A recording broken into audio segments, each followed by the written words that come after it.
बेटा last class में हम लोगों ने एक चैप्टर ओवरव्यू ख़त्म किया था, है ना। अब हम लोग एक नया चैप्टर लेके आ रहे हैं, कौन सा? मैग्नेटिज्म एंड मैटर का। और जो मैग्नेटिज्म एंड मैटर है बहुत ही सिंपल और बहुत सारी चीज़ें इसमें चैप्टर 1 से रिलेटेड, इससे रिलेटेड हैं चैप्टर 1 से, जो कि आज आपको दिख भी जाएंगे। मैग्नेटिज्म एंड मैटर की अगर हम लोग बात करते हैं तो इस चैप्टर में सबसे पहले आप लोगों को मैग्नेट्स के बारे में बताते हैं। देखो, अगर मैं बात करूं व्हाट इज़ अ मैग्नेट, तो उससे पहले मैं आपको बता दूं कि प्रॉपर्टी क्या है, क्योंकि ये जो भी चीज़ है मैग्नेट, ये हमारे पास नेचुरली अकरिंग सब्सटेंस है, ठीक है। अब हमारे पास किसी भी मटेरियल की प्रॉपर्टी जिसकी वजह से हमारे पास कोई भी पीस आयरन के हुए, स्टील के हुए या निकल के हुए, ये अट्रैक्ट करते हैं। तो the property of attracting small pieces, the property of attracting small pieces of किस के बेटा? आयरन, निकेल, कोबाल्ट एटसेट्रा, जितने भी आपके पास हैं इन सब के पीसेस को अट्रैक्ट करेंगे, वो प्रॉपर्टी क्या कहलाई जाएगी? मैग्नेटिज्म कहलाएगी। और जितने भी आपके पास नेचुरल मैग्नेट्स होते हैं वो याद रखना बेटा, आप लोगों के पास वीक मैग्नेट्स होते हैं। कैसे होते हैं नेचुरल मैग्नेट्स? वीक मैग्नेट्स होते हैं। तो जितने भी हम लोग अपने इक्विपमेंट्स आसपास यूज़ करते हैं इनमें कहीं ना कहीं तो हम लोग मैग्नेट से घिरे ही हुए हैं बेटा।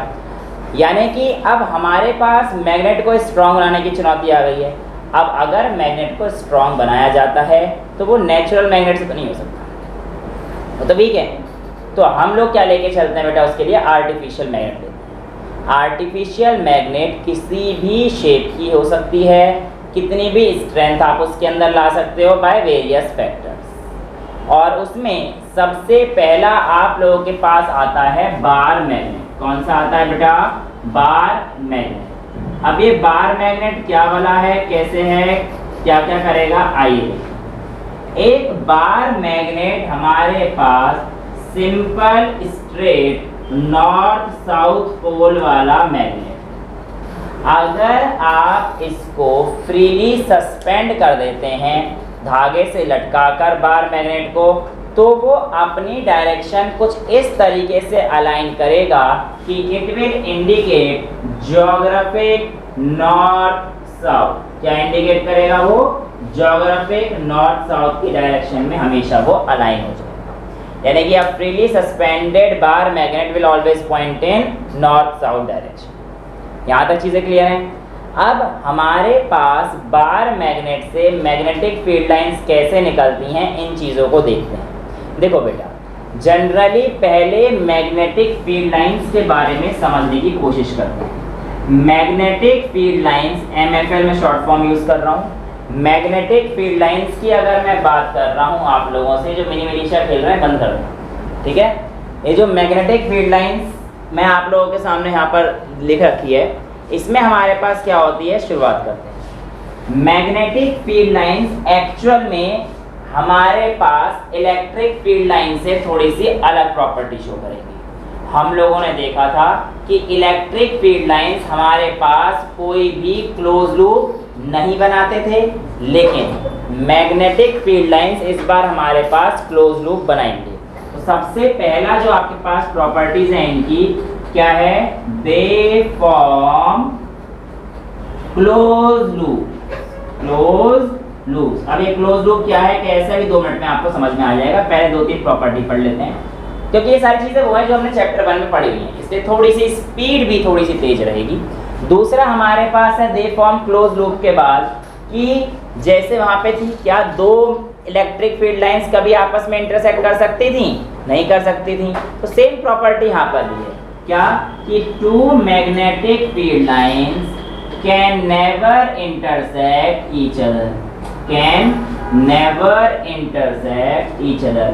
क्यों नहीं कर पाएंगी? आपको पता है, क्योंकि अगर ऐसा करेंगी तो एक पॉइंट पे वो 2 डायरेक्शन शो कर रहा होगा, विच इज नॉट पॉसिबल। क्योंकि कंपास का जो निडल है, बेसिकली डायरेक्शन हम लोग किसके देंगे? मैग्नेटिक कंपास से। देखो, डायरेक्शन ऑफ मैग्नेटिक फील्ड की अगर हम लोग बात करते हैं बेटा, तो इसकी डायरेक्शन हम लोग, वैसे मैं आपको बता ही दूंगा भी कैसे करते हैं, बट मैग्नेटिक कंपास की मदद से देखें। मैग्नेटिक कंपास जो हमारे पास डायरेक्शन देता है उसी डायरेक्शन में हम लोग फॉलो करते हुए अपना काम आगे बढ़ाते चले जाते हैं। देखो कैसे होगा। यहाँ पर आपने मैग्नेटिक कंपास रखा तो यहाँ पर क्या हो जाएगा बेटा, नॉर्थ पोल के पास क्या आ जाएगा, साउथ पोल, और यहाँ पर क्या आ जाएगा, नॉर्थ पोल। भाई ये एक मैग्नेटिक कंपास है, देखो ध्यान से मैं बड़ा बना देता हूँ। ये एक मैग्नेटिक कंपास है, इसका एक ऐसे आपके पास रहेगा मैग्नेटिक कंपास है, और इस मैग्नेटिक कंपास का यहाँ पे नॉर्थ पोल के पास रखा तो कंपास का कौन सा वाला पॉइंट पोल इधर आएगा, साउथ पोल, इधर नॉर्थ पोल। फिर ऐसे ही अगर आपने यहाँ पे रखा तो फिर यहाँ पे इस नॉर्थ पोल के पास क्या जाएगा बेटा, एक साउथ पोल, ठीक है, यहाँ पे साउथ, इसका नॉर्थ। फिर ऐसे ही दूसरे वाले मैग्नेट का समझ गए कहानी।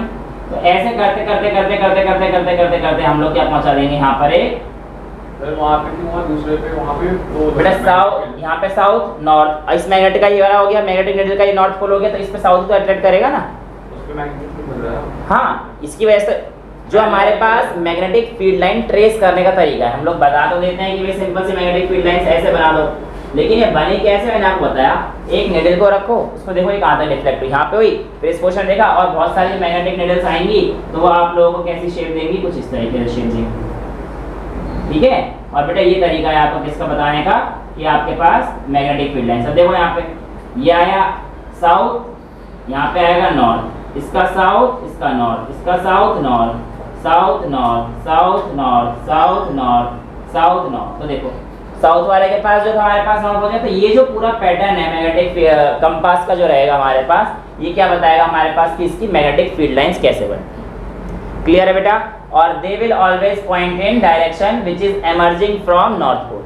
तो यानी कि जो मैग्नेटिक फील्ड लाइंस हैं वो हमारे पास कहाँ से निकलती हैं, ओरिजिनेट कहाँ से होती हैं, नॉर्थ पोल से बाहर आती हैं और साउथ पोल की तरफ अंदर जाती हैं। तो जहाँ से बाहर आ रही है वो हमें क्या दिखाई दे रहा है, नॉर्थ पोल। ध्यान रखना इस चीज़ को क्योंकि मैं आगे यूज़ करूँगा। और जहाँ पर अंदर जा रही है वो क्या है हमारे पास, साउथ पोल। अब जो डायरेक्शन है, थर्ड पार्ट हमें समझ में आता है कि direction of magnetic field lines is from north to south outside the bar magnet. ये इंपॉर्टेंट है, आउटसाइड द मैग्नेट, मैग्नेट के बाहर की अगर आप डायरेक्शन देखेंगे तो यहाँ पर हमारे पास कौन सी डायरेक्शन होती है, तो आपको पता होना चाहिए direction of magnetic field line कहाँ से कहाँ पर है, नॉर्थ से साउथ। कहाँ से कहाँ पर है, नॉर्थ से साउथ की तरफ है, आउटसाइड द मैग्नेट। लेकिन इनसाइड द मैग्नेट हमारे पास क्या डायरेक्शन है, आइए देखते हैं। मैंने आप लोगों को बताया एक लाइन की दे फॉर्म क्लोज लूप, और मैंने कहा था इसकी समझ आपको थोड़ी देर बाद आएगी, तो अब समझ आ जाएगी। देखिए एक्चुअल में क्लोज लूप का क्या मतलब है, पहले मैं इस बात को बता दूं। यहाँ पे प्रॉपर्टीज देना, प्रॉपर्टीज ऑफ मैग्नेटिक फील्ड। तो क्लोज लूप देखो, ये नॉर्थ पोल हुआ, सपोज करो ये साउथ पोल। अब यहाँ से निकल के अगर ये ऐसे आ रही है तो क्लोज लूप तो हुआ नहीं बेटा, इसलिए क्लोज लूप आप ये समझिए ना, ये लाइन देखो, ये और ये एक पूरा क्लोज लूप हुआ मैग्नेटिक फील्ड लाइंस का। तो जो अंदर की तरफ है, direction of magnetic is from north to south outside the magnet, but it's south to north inside the magnet. तो जो मैग्नेट है इसकी अगर मैं बात करूंगा तो यहाँ पर हमारे पास किधर होगा, वो साउथ टू नॉर्थ की तरफ होगा। तो ये कुछ प्रॉपर्टीज हैं जो आप लोगों को दिखाई देगा कि आपके पास properties of magnetic field line. दूसरे अलावा ये सारी बार मैग्नेट की भी है। अच्छा नेक्स्ट, अगर मैं इस बार मैग्नेट को काट देता हूँ, अगर मैं इस बार मैग्नेट को काट देता हूँ तो आपके पास जैसे ये नॉर्थ पोल था, ये साउथ पोल था, तो ये बंद कर दोगे, ये बंद कर दोगे, तो ये नॉर्थ पोल बन गया, ये साउथ पोल बन गया, राइट। लेकिन ऐसा कभी भी नहीं होता है बेटा। याद रखना कि मैग्नेटिक मोनोपोल्स, क्या बोल रहा हूं मैं, मैग्नेटिक मोनोपोल्स नेवर एग्जिस्ट, कभी भी एग्जिस्ट नहीं करते हैं। हाउएवर हम लोग कुछ एनालॉजी को प्रूव करने के लिए मैग्नेटिक मोनोपोल का इस्तेमाल करेंगे, लेकिन इन रियलिटी एग्जिस्ट नहीं करते। साइंटिस्ट बहुत ट्राई कर चुके हैं लेकिन ऐसा नहीं हुआ। जब भी मैग्नेट को हमने काटा, एक नॉर्थ पोल बना तो दूसरा इमीडिएटली क्या बन गया हमारे पास, साउथ पोल, और दूसरा साउथ काटा तो उसके पास क्या बन गया, नॉर्थ पोल। ब्लर तो नहीं हो रहा है, ठीक है, ओके क्लियर है। तो यहाँ पर हमारे पास कुछ प्रॉपर्टीज़ हैं मैग्नेटिक फील्ड लाइंस की, बार मैग्नेट की। इसके अलावा हाँ एक चीज़ और, एक लेंथ होती है हमारे पास मैग्नेटिक लेंथ और एक होती है हमारे पास ज्योमेट्रिकल लेंथ। अब देखो मैग्नेटिक लेंथ और ज्योमेट्रिकल लेंथ क्या होती है, कितनी होती है। आप लोगों ने एक बार मैग्नेट बनाया, यहाँ पर आपके पास मतलब साउथ और जो नॉर्थ पोल है ना वो बिल्कुल एंड पे नहीं होते, वो थोड़ा सा अंदर पॉइंट है। साउथ हो गया, यहाँ पर नॉर्थ हो गया। तो ये जो लेंथ है बिटवीन साउथ एंड नॉर्थ, इसको आप लोग बोलेंगे बेटा मैग्नेटिक लेंथ। क्या बोलेंगे? Magnetic length. और ये जो एक्चुअल लेंथ है इस पूरे बार मैग्नेट की, इसको हम लोग क्या बोलेंगे? Geometric length. ठीक है, तो जो हमारे पास मैग्नेटिक लेंथ है it is always less than that of geometric length. यहाँ तक किसी को कोई दिक्कत?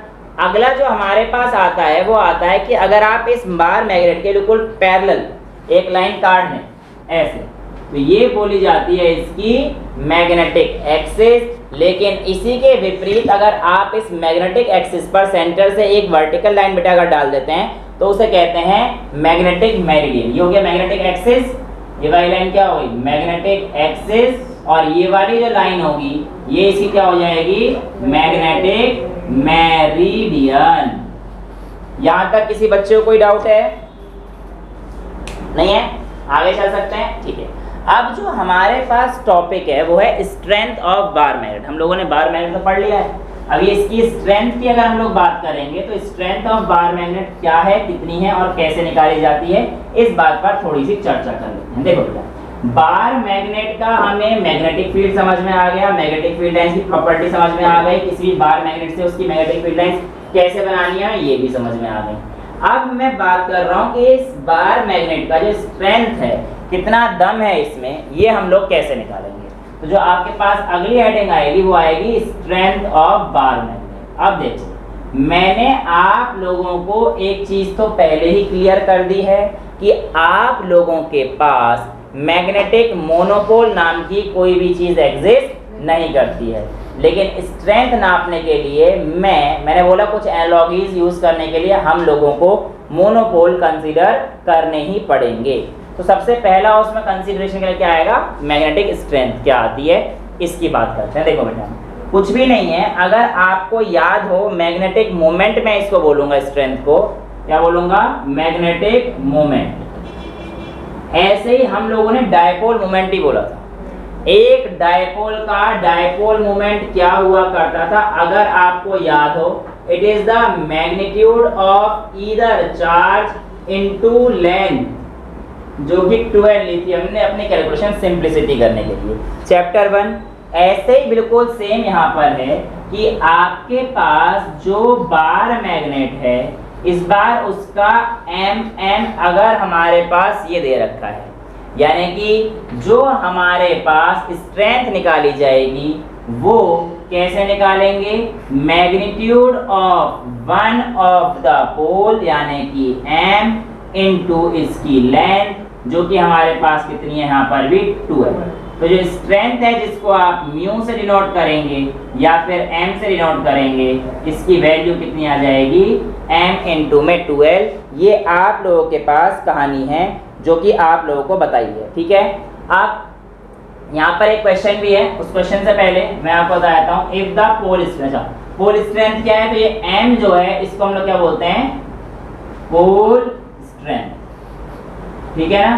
अब यहाँ पर आप लोग ध्यान से सुनिएगा, अगर ये strength of bar magnet, m एक मोनोपोल का स्ट्रेंथ, छोटा m क्या है? एक मोनोपोल का स्ट्रेंथ। ठीक है, आपसे क्वेश्चन दे रखा है, आपको मैग्नेटिक मोमेंट बताना है किसका? पूरे सिस्टम का। अगर दो मैग्नेट ऐसे दे रखे, ये नॉर्थ टू साउथ पोल और इसके परपेंडिकुलर पे हमारे पास यहाँ पर क्या रख दिया जाएगा? नॉर्थ पोल, इधर का साउथ पोल। दो मैग्नेट ऐसे रखे हुए हैं, ठीक है, 90 डिग्री पे, और इन दोनों की लेंथ दे रखी है L और L, और कुछ तो नहीं दे रखा? नहीं।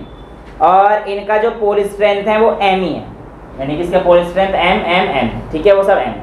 आपको बताना है कि इसका डायपोल मोमेंट कितना हो, sorry magnetic moment, dipole moment हटा देना, मैग्नेटिक मोमेंट सिस्टम का कितना है। तो देखो बेटा, मैग्नेटिक मोमेंट निकालने के लिए हमारे पास क्या फॉर्मूला हुआ करता था, बस उसको याद रख लो। किसी भी एक मैग्नेट का पोल स्ट्रेंथ और उसके लेंथ को अगर हम लोग मल्टीप्लाई, देखो 12 को मत कंसीडर करना कि यार 2 करना पड़ेगा, नहीं, एक्चुअली लेंथ ही ली है हमने। वो तो आगे जब हम लोग अभी कैलकुलेशंस करेंगे तो हमारे पास कैलकुलेशन में सिंप्लिसिटी लाने के लिए हम लोगों ने 12 ले रखी है, ठीक है। तो मैं यही कह रहा था, आप लोग कंफ्यूज मत होना इस चक्कर में कि सर 12 करेंगे या ये करेंगे, नहीं, आप लोगों ने लेनी तो हमेशा क्या ही है बेटा, लेंथ ही है। अब देखो ध्यान से, m इंटू 12 की अगर मैं बात करता हूँ तो यहाँ पर भी फॉर्मूले में ये लेंथ ही कंसीडर करी जाएगी, और इस क्वेश्चन में भी मैग्नेटिक मोमेंट निकालने के लिए जो लेंथ आएगी बेटा वो आपके पास ये आएगी, क्योंकि आपने परपेंडिकुलरली प्लेस कर रखा है।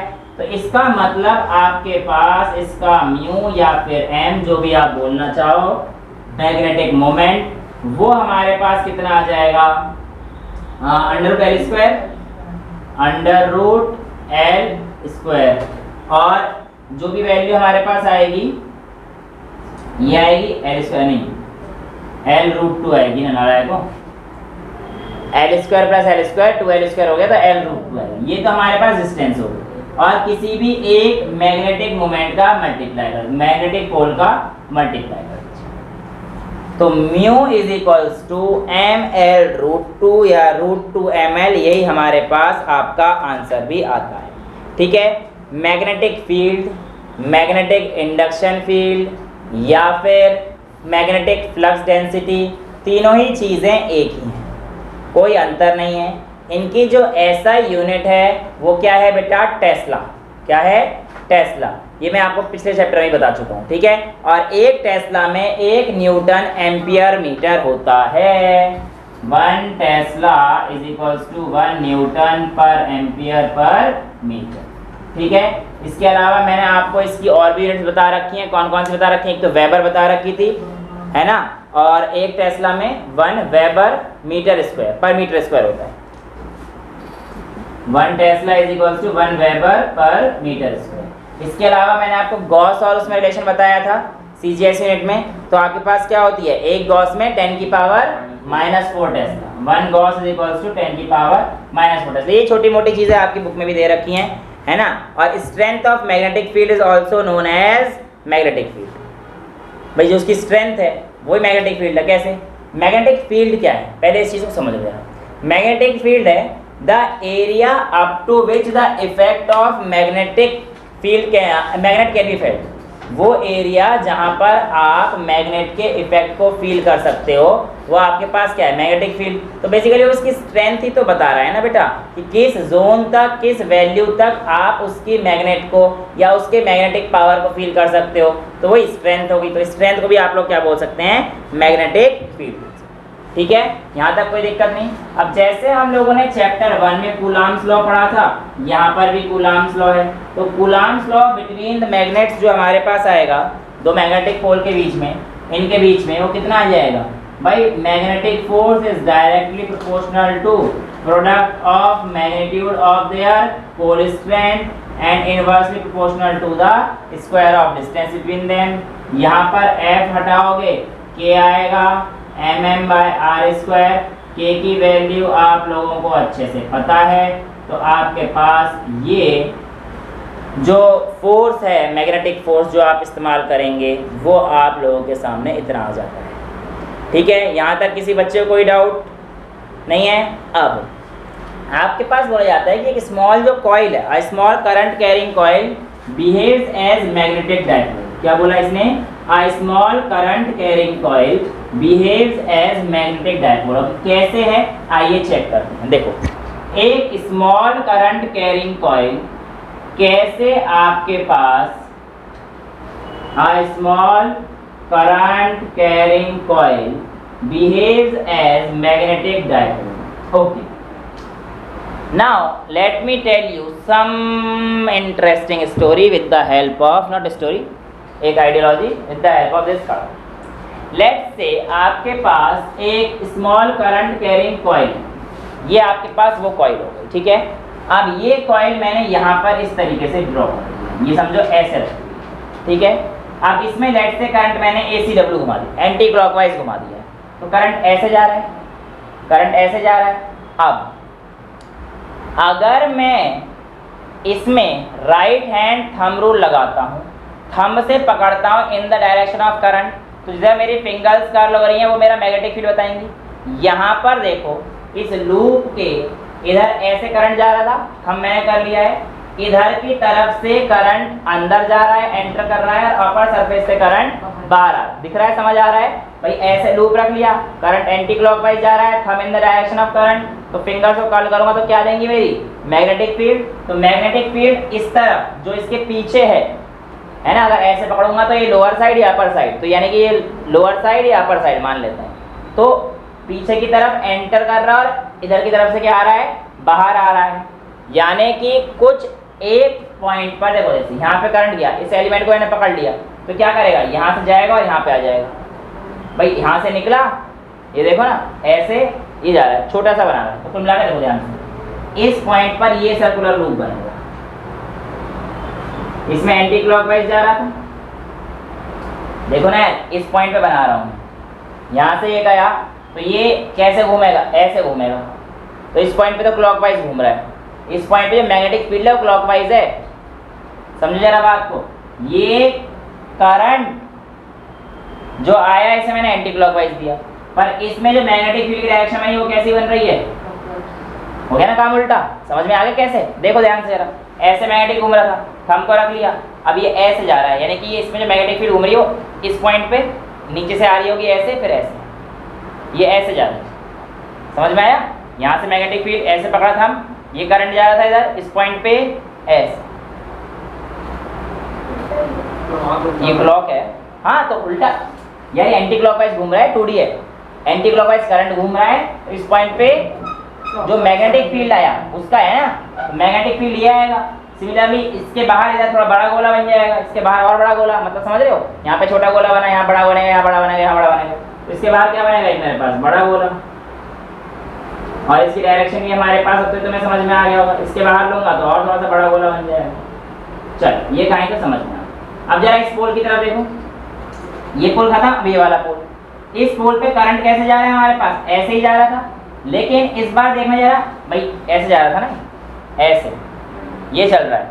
अब अगर मैं इसको ऐसे करूंगा तो इस पॉइंट पे देखो, इस पॉइंट पे उल्ट एंटी क्लॉकवाइज घूमेगा, चेक कर दे, यहाँ से करंट ये गया, नीचे से आया और ऐसे घूम रहा है इस पॉइंट पर, है ना, तो इस पॉइंट पे जो करंट घूमेगा ये कैसा घूमेगा, एंटी क्लॉकवाइज बेटा।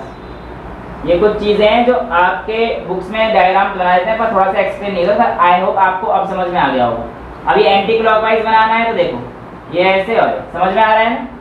सिमिलरली यहाँ पर क्या होगा, ऐसे दूसरा डॉट बनेगा, ऐसे दूसरा डॉट बनेगा, और बड़ा बनता चला जाएगा, फिर और बड़ा बनेगा ऐसे, और बड़ा बनेगा ऐसे, और फाइनली सेंटर पे हमारे पास क्या आ जाएगी, एक स्ट्रेट लाइन। समझ में आ रहा है कैसे बना? तो अब अगर ध्यान से देखेंगे तो यार इसको देखना जरा, यहाँ पर आपके पास करंट जा रहा था, नीचे की तरफ एंटर, बाहर से ऊपर से बाहर आ रही थी, यहाँ एंटर हो रही है, यहाँ से बाहर आ रही है। जरा बार मैग्नेट से रिजेंबल करना, बार मैग्नेट में north pole south pole, north से बाहर, साउथ पे अंदर। अरे यार ये बनाएंगे तो ऐसे ना क्लोज लूप सारी,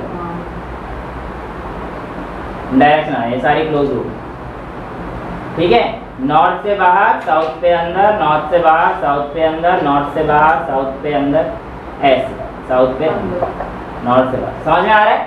तो यार यहाँ पर देखो, नॉर्थ से ये ऊपर वाले पोर्शन से बाहर आ रहा था, नीचे वाले पोर्शन में ऐसे घूम रहा था, तो ये वाला जो ऊपर वाला पोर्शन है किसकी तरह बिहेव करेगा, करंट कैरिंग कॉइल का नॉर्थ पोल, और जो लोअर वाला पोर्शन है वो किसकी तरह बिहेव करेगा बेटा, साउथ पोल। तो इसलिए यहाँ पे ये चीज़ बोली गई है कि आपके पास कोई एक करंट कैरिंग वायर किस तरीके से बिहेव करता है एज अ बार मैग्नेट, तो आपके सामने आपका ये आंसर हो जाता है। क्लियर है कि भाई उसमें भी हमारे पास ऐसे बिहेव कर रहा है, इसमें भी ऐसे बिहेव कर रहा है। एक चीज़ करंट मैग्नेटिक फील्ड का निकलना वो नॉर्थ पोल से होता है और जाना कहाँ पे होता है, साउथ पोल पे।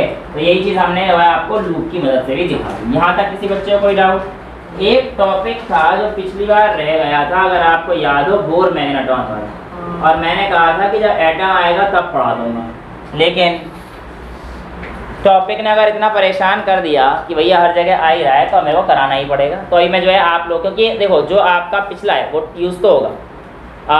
अगर आपको याद हो, मैंने आप लोगों को एक चीज़ बताई थी जो मैग्नेटिक मोमेंट है और एंगुलर मोमेंटम है इसका रेशियो कांस्टेंट रहता है m/l is equals to q/2m। ये मैंने आपको बताया था m/l is equals to q/2m। इसकी मैंने आप लोगों को डेरिवेशन भी कराई, ठीक है। The ratio of magnetic moment to that of angular momentum is constant. Chapter 4 की मैंने डेरिवेशन आपको करा रखी है, ठीक है, ठीक है। हेडिंग डाल दीजिए atom as a magnetic dipole. क्या डालेंगे? Atom as a magnetic dipole. अब देखो बेटा, एटम मैग्नेटिक डायपोल की तरह कैसे बिहेव करता है, आइए देखो। आपके पास, आपको ये तो पता है कि हमारे पास ये न्यूक्लियस है और अगर यहाँ पर एक छोटा सा इलेक्ट्रॉन है और ये एंटी क्लॉकवाइज लेट से घूम रहा है, तो इसके पास एक एंगुलर मोमेंटम तो होता ही है। और वो एंगुलर मोमेंटम हालांकि यूज नहीं है, फॉर्मूला लिखता हूँ L is equals to mvr। लेकिन अभी और दूसरा भी है L का, वो अभी हम लोग यूज करेंगे। अच्छा, दूसरी बात, हमारे पास जब ये करंट मूव करेगा तो क्या आएगा, सॉरी, जब ये इलेक्ट्रॉन मूव करेगा टाइम के साथ तो करंट आएगा। तो उस करंट की value I is equals to कितनी हो जाएगी, E/T हो जाएगी बेटा।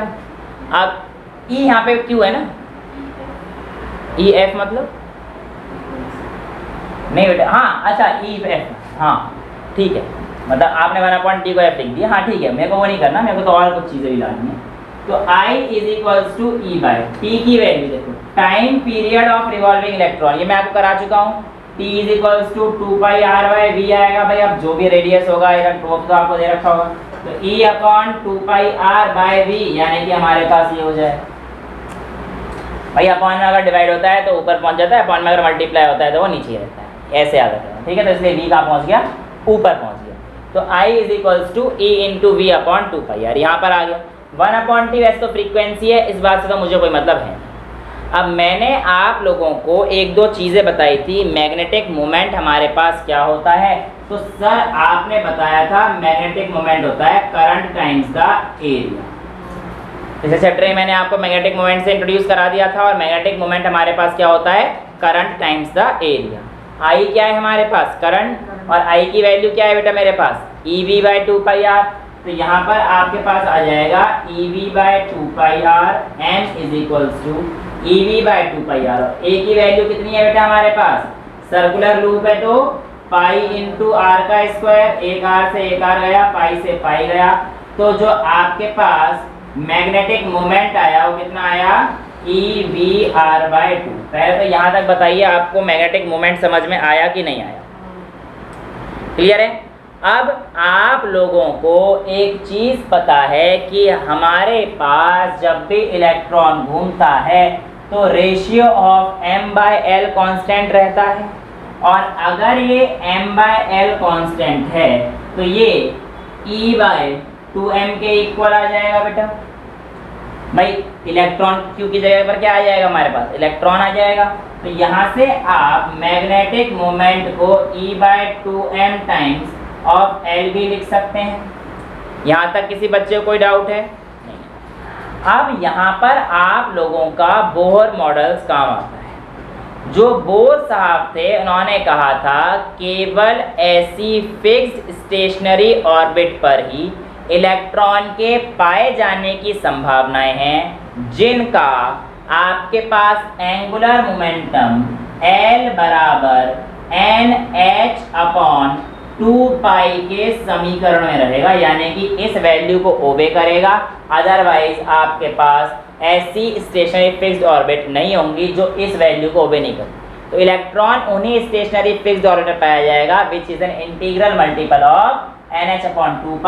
चैप्टर नंबर 2 क्लास 11 पूरा डिटेल में करा रखा है, वीडियो भी पढ़ी होंगी, देख लेना। NH/2π, तो ये N जहाँ पे आपके पास N की वैल्यू क्या है 1 2 3, ये भी याद रखना, पॉइंट में क्यों नहीं हो सकती।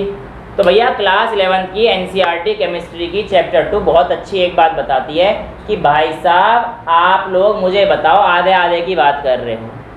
आप अगर कोई सीढ़ी चढ़ रहे हो तो चौथी सीढ़ी चढ़ सकते हो और पांचवी सीढ़ी चढ़ सकते हो, या छठी सीढ़ी पे चढ़ सकते हो।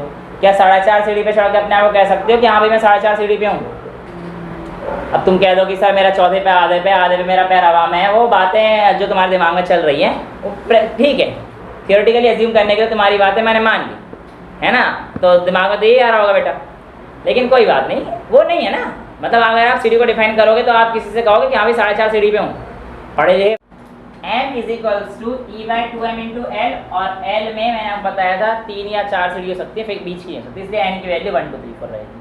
अच्छा, अब अगर मैं इस इक्वेशन में मैग्नेटिक मोमेंट निकालता हूँ, मेरे को निकालना क्या था, magnetic moment of a electron या dipole moment of an electron, या फिर हमारे पास कोई भी इलेक्ट्रॉन कैसे फिक्स रह सकता है, कैसे घूमता है, ये सारी चीज़ तो हमें निकालनी थी कि उसका डायपोल मोमेंट कितना होगा। तो देखो बेटा, n is equals to l की जगह पर क्या लिखूंगा मैं, NH upon 2 pi E by 2m into NH upon 2 pi. यहाँ से n अगर बाहर लेता हूँ तो मेरे पास आ जाएगा EH अपॉन 4 पाई m। ये आपके पास dipole moment associated with electron, किसी भी एक इलेक्ट्रॉन के साथ हमारा डायपोल मोमेंट कितना होता है, EH अपॉन 4 पाई m, ये वैल्यू आती है। अब अगर मैं यहाँ पर बेटा वैल्यू डालता हूँ, जो सारी चीज़ें मेरे को प्रोवाइड है उनकी, n तो 1 फॉर हाइड्रोजन के लिए स्टेशन 1 ही ऑर्बिटल, हाइड्रोजन के लिए पता है ना एक ही ऑर्बिटल रहती है। E जो चार्ज है इलेक्ट्रॉन है, H प्लैंक्स कांस्टेंट 6.6 10 की power -34, 4 pi m mass of electron. अगर आप इन सब की वैल्यू को डालोगे तो आपके पास आंसर आता है 9.27 10 की पावर -24। कितना आता है, 9.27 10 की पावर -24। यूनिट क्या रहती है बेटा m की, एम्पियर मीटर स्क्वायर। ये देखो ना, IA एम्पियर मीटर स्क्वायर, तो ये इतना एम्पियर मीटर स्क्वायर है। और ये वाली जो वैल्यू है, ये वाली जो वैल्यू है, इसी को हम लोग क्या बोलते हैं बेटा, बोर मैग्नेटॉन। यानी कि वैसे तो हमारे पास नॉर्मल तो dipole moment of an electron ये हो गया, लेकिन एक जब n की वैल्यू 1 रहेगी हाइड्रोजन लाइक स्पीशीज के लिए, जब हम लोग इसको सॉल्व करते हैं और ये वाली जो वैल्यू आती है, इस वैल्यू को हम लोग क्या बोलते हैं, 1 bore magneton, BOHR bore magneton. Actual में तो हम लोग यहाँ पर ऑर्बिटल एंगुलर मोमेंटम निकालते हैं। जो L है हमारे पास यहाँ पर क्या है, एंगुलर मोमेंटम, उसमें भी कौन सा, ऑर्बिटल एंगुलर मोमेंटम। लेकिन जो हमारे पास बोर मैग्नेटॉन और बाकी सारी चीज़ें हैं, उसमें आपको याद रखना है कि केवल और केवल एंगुलर मोमेंटम से काम नहीं चलता, या फिर ऑर्बिटल एंगुलर मोमेंटम से काम नहीं चलता। इसके अलावा एक और आपके पास वैल्यू होती है, अगर आपको याद हो, स्पिन क्वांटम नंबर, आप स्पिन और डाउन स्पिन, वो भी रोल प्ले करते हैं। देखो एक लाइन लिखी है यहाँ पे, the total magnetic moment of electron is the vector sum of its magnetic moments due to orbital and spin motion. यानी कि ऑर्बिटल का मतलब क्या है, ऑर्बिटल एंगुलर मोमेंटम, और दूसरा स्पिन मूवमेंट। स्पिन मूवमेंट का मतलब कौन से हमारे पास, जो हमारे पास हाँ क्वांटम नंबर में थे, जो हमारे पास spin up spin down spin, तो टोटल जो मैग्नेटिक मोमेंट है वो किसी एक सिर्फ ऑर्बिटल का नहीं होगा, ऑर्बिटल प्लस स्पिन मोमेंट्स का। यहाँ तक चीज़ें क्लियर हैं, कोई डाउट तो नहीं है, ठीक है। अब इसके बाद हमारे पास एक छोटी सी डेरिवेशन आती है, जो कि आप लोगों ने काफ़ी अच्छे से चैप्टर 1 में कर रखी है, इसीलिए हम लोग भी उसको जल्दी से निपटा देते हैं, क्योंकि आप लोगों ने उसको चैप्टर 1 में 2 या 3 बार तो कर ही लिया है। उसके बाद 1-2 टेस्ट दे दिए हैं, सब टेस्ट मैंने दिया है, तो हम लोग मान के चलते हैं कि आपको आती हो। और जिनको नहीं आती आप लिख लो, बस M1 M2 की जगह पर क्या लगा देना, Q1 Q2। पर यहाँ पर सुनो, M1 M2 यूज़ नहीं कर सकता मैं। क्यों यूज़ नहीं कर सकता बेटा, क्योंकि हमारे पास अगर एक ही मैग्नेट होगा ना, तो उसकी पोल स्ट्रेंथ अगर देखो यूनिफॉर्म है, तो अगर यूनिफॉर्म है तो जितना मैग्नेट पोल स्ट्रेंथ एक पोल पे होगी, उतनी पोल स्ट्रेंथ दूसरे पे होगी, M ही आएगा। लेकिन मुझे यहाँ पे क्या चाहिए, मैग्नेटिक फील्ड। तो क्वेश्चन है magnetic field on the axial line of a bar magnet. क्या है, magnetic field on the axial line, किस पे, axial line of a bar magnet. किसी भी वैल्यू बार मैग्नेट पर जो मैग्नेटिक फील्ड है उसकी वैल्यू कितनी होगी, कितनी होगी बताइए। देखिए बात कर लेते हैं। आपको ये बात तो पता है ना कि हमारे पास जो बार मैग्नेट है उसमें M इधर मान लेता हूँ, M इधर मान लेता हूँ, इधर मेरा नॉर्थ पोल है, इधर मेरा साउथ। ये हमारे पास डिस्टेंस सेंटर मान लेता हूँ, तो ये वाली डिस्टेंस जो होगी ये मेरे पास कितनी आएगी, L आएगी, और ये वाली डिस्टेंस आएगी बेटा, ये कितनी आएगी, L आएगी। इसकी एक्सिस अलोंग द एक्सिस ये वाली लाइन आएगी और आप इस एक्सिस पर एक पॉइंट मान लीजिए P, जो कि इस सेंटर से R डिस्टेंस की दूरी पर रखा हुआ है। यहाँ पर हमारे पास आप लोगों को मैग्नेटिक फील्ड निकालनी है at a point on its axis of a bar magnet. यहाँ तक समझ में आ गया? अब क्या किया था हमने, Q यहाँ पर किया था, एक बार मैग्नेटिक फील्ड इसकी वजह से निकाला था, एक बार इसकी वजह से निकाला था। अब मेरी बात, अगर मैं साउथ पोल की वजह से बात करता हूं और अगर इधर हमारे पास नॉर्थ पोल, मतलब इस P पॉइंट पे भी तो कोई ना कोई पोल बन जाएगा, तो इसकी जो डायरेक्शन आएगी वो एक तो इस तरफ आएगी, और अगर इधर नॉर्थ पोल हुआ तो ये वाला नॉर्थ पोल क्या करेगा, इसको रिपेल करेगा, तो ये भाई ये वाला जो नॉर्थ पोल है इसको तो अट्रैक्ट करेगा इस तरफ। यहाँ पे अगर नॉर्थ पोल हुआ इस P पॉइंट पे तो एक लाइन इधर आ रही है और एक लाइन इधर आ रही है, ठीक है। तो जो मेरे पास कहानी है वो तो ये बनेगी, सिंपल सी, ध्यान सुन लेना। क्या बनेगी, इस पॉइंट से पहले मैग्नेटिक, अच्छा B कितनी वैल्यू होती है, B is equals to mu not upon 4 pi. ऐसा देखो, जैसे F is equals to q e होता था, एक क्यू कट जाता था, एक क्यू रहता था ना इलेक्ट्रिक फील्ड में, K Q1 Q2 by R square होता था, is equals to Q1 into E, तो इससे कट जाएगा तो K Q by R square होता, यानी कि म्यू नॉट अपॉन 4 पाई एक ही मैग्नेटिक मोमेंट रहेगा। यहाँ पे भी वही है, F अपॉन B, समझ में आ रहा है। M इंटू बी करेंगे तो हमारे पास फोर्स बन जाएगा मैग्नेटिक फोर्स, तो म्यू नॉट इंटू क्या आ जाएगा, M बाय R स्क्वायर। समझ में आ रहा है, कोई दिक्कत तो नहीं भाई, Q की जगह पर M आ गया और R स्क्वायर। अच्छा, इस पॉइंट की वजह से R की वैल्यू कितनी हो जाएगी, यहाँ से यहाँ तक की डिस्टेंस कितनी हो जाएगी बेटा, R में से L को कम करना पड़ेगा, तो यहाँ पर आपके पास आ जाएगा R माइनस L का होल स्क्वायर, ये आ गया मेरे पास due to south pole. Clear है बेटा। दूसरा मेरे पास क्या आ जाएगा, B due to north pole, वो कितना आ जाएगा, mu not upon 4 pi M। अब देखो बेटा, यहाँ से नॉर्थ पोल से ये डिस्टेंस तो पूरी आई और ये R है, तो R प्लस L हो जाएगा, तो इंटू R प्लस L का होल स्क्वायर। क्लियर है, यहाँ तक कोई डाउट। नेट मैग्नेटिक फील्ड के लिए मैं क्या कर दूंगा, B1 प्लस B2 कर दूंगा, और B1 प्लस B2 कर दूंगा तो मेरे पास फाइनल वैल्यू डायरेक्ट लिख दूं, या फिर चलो फिर यही डायरेक्शन कर लेते हैं, अगली डायरेक्शन कल कर लेंगे, ठीक है। तो mu not upon 4 pi M into R minus L का whole square plus mu nought M upon 4 pi R plus L का।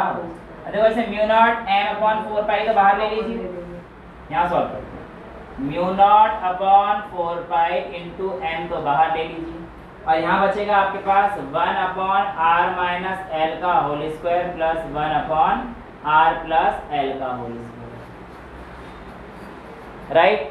अब यहाँ पर क्या हो जाएगा, A minus b, A plus b का स्क्वायर, तो A माइनस बी और A प्लस बी, तो A square minus b square का स्क्वायर हो जाएगा। समझ में आ रहा है ना। तो mu nought M upon 4 pi, यहाँ पर ये वाली वैल्यू आ जाएगी R प्लस L का square plus R minus L का square upon R square, A plus b A minus b minus L square का होल स्क्वायर। कोई डाउट नहीं है, ठीक है। अब सॉल्व कर दीजिए इसे, mu nought M upon 4 pi B is equals to R square plus L square plus 2RL plus R square plus L square minus 2RL। ये वैल्यू आएगी, ये वैल्यू आ जाएगी, और यहाँ पर क्या हो जाएगा, R square minus L square का होल स्क्वायर, राइट।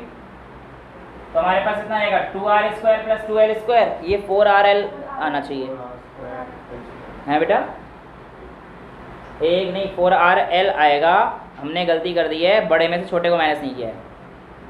ओहो ओके, सॉरी यहाँ ध्यान देना जरा। ये जो मैग्नेटिक फील्ड है इस डायरेक्शन में, आई एम सॉरी, और ये इस डायरेक्शन में, तो net magnetic field B1 plus B2 तो होगा, पर डायरेक्शन की वजह से हमारे पास क्या वैल्यू आएगी, माइनस आएगी। परफेक्ट है, तो ये हमारे पास क्या आ जाएगी, माइनस आ जाएगी, ये भी माइनस कर दो। समझ गए, आई एम सॉरी, छोटी सी मिस्टेक। और ये आपके पास आ जाएगा माइनस, ये देखो माइनस ये होगा ना ऐसे, ये है कहानी। क्लियर है? तो यहाँ पर b की वैल्यू आ रही है mu nought m upon 4 pi R square plus L square plus 2rl minus R square minus L square plus 2rl upon R square minus L square का होल स्क्वायर। यहाँ से ये कट जाएंगे बेटा, आपके पास ऊपर बचेगा 4rl। तो b is equals to mu nought into M upon 4 pi 2rl upon R square minus L square का होल स्क्वायर। यहाँ तक चीज़ें क्लियर है? अब देखो 4rl है, 2rl नहीं है, देखो 2rl 4rl। अब देखो ध्यान से, हमारे पास जो मैग्नेटिक डायपोल मोमेंट आया था वो कितना आया था? m is equals to m into 2l आया था। यानी कि इसको मैं क्या लिख सकता हूँ? b is equals to mu nought m by 4 pi, ध्यान से देखते रहना, क्या आ जाएगा? 4rl को 2 इंटू 2rl लिखा हूँ, 2 इधर लिखा दिया और 2rl upon R square minus L square का होल स्क्वायर। यहाँ तक चीज़ें क्लियर है? अच्छा ये देखो 2ml, 2m और ये l, इसको मैं क्या लिख सकता हूँ? m। तो b is equals to 2 mu nought m by 4 pi R square minus L square का होल स्क्वायर। एक r रह गया ऊपर, है ना? ये कहानी है। तो जो आपके पास b की वैल्यू आ रही है, हमारे पास यही आ रही है, b is equal to 2m R square minus L square का होल स्क्वायर। और अगर आप इसको खोल देंगे 2m बाई आर क्यूब है, खोल दो ना। अगर ये कहानी, ये नेट वैल्यू हो गई, ये आपके पास कहानी है जब आपके पास l काफी छोटा है, when l is very very very small. देखो ध्यान सुनो मेरी बात, यहाँ पर हम लोगों ने मैग्नेटिक फील्ड क्या मान के चलिए? मैग्नेटिक मोनोपोल मान के चलिए। मैंने कहा था मोनोपोल तो एग्जिस्ट करेगी नहीं, और अगर मोनोपोल को मैं एग्जिस्ट करा रहा हूँ तो इसका मतलब मैग्नेटिक मोनोपोल अगर एग्जिस्ट कर रही है तो सोचो ना, उसको छोटा छोटा करके बहुत ही छोटा ले लिया है बेसिकली मैं। तो बेसिकली ये कंडीशन तब है जब मेरे पास r यानी कि ये डिस्टेंस है वो काफ़ी बड़ी है as compare to that of l। तो ऐसे केस में क्या हो जाएगा? l को तो नेगलेक्ट कर देंगे क्योंकि उसका स्क्वायर है, वैसे तो नेगलेक्ट हो जाएगा। तो हमारे पास ये वैल्यू क्या बन जाएगी बेटा? b axial is equals to 2 mu nought m r, l neglect कर दिया है, अपॉन में 4 पाई, तो r की पावर 4, एक कट के 3 रह जाएगी। तो जो b एक्सियल है वो हमारे पास कितनी हो जाएगी? 2 into mu nought m upon 4 pi R cube. ये जो हमारे पास वैल्यू है ये किसकी आएगी हमारे पास? एक्सियल पॉइंट पे जब भी आप किसी भी बार मैग्नेट की वजह से मैग्नेटिक फील्ड निकालेंगे तो उसकी वैल्यू क्या होती है, ये आपके सामने आ जाती है। यहाँ तक चीज़ें क्लियर हैं? अब ऐसे ही इक्वेटोरियल की बनती है, कराऊंगा तो कल ही, है ना? ये वाली कहानी बिल्कुल सेम बनेगी, कोई दिक्कत नहीं। यहाँ पे थीटा होगा, इसकी वजह से हमारे पास यहाँ पे थीटा, ये दो मैग्नेटिक फील्ड बन जाएगी, फिर इधर की तरफ एक रिजल्टेंट आ जाएगा, एक इसको अट्रैक्ट कर रहा होगा और ये वाला लेट से इसको रिपेल कर रहा होगा। नेट वैल्यू इधर आएगी 2b cos थीटा, b की वैल्यू हमें पता है cos थीटा की वैल्यू डाल के सारा आंसर कर लेंगे। बस ये वाली वैल्यू आप लोग याद रख लेना। आज की क्लास के लिए इतना ही रखते हैं। That's all for today, thank you so much.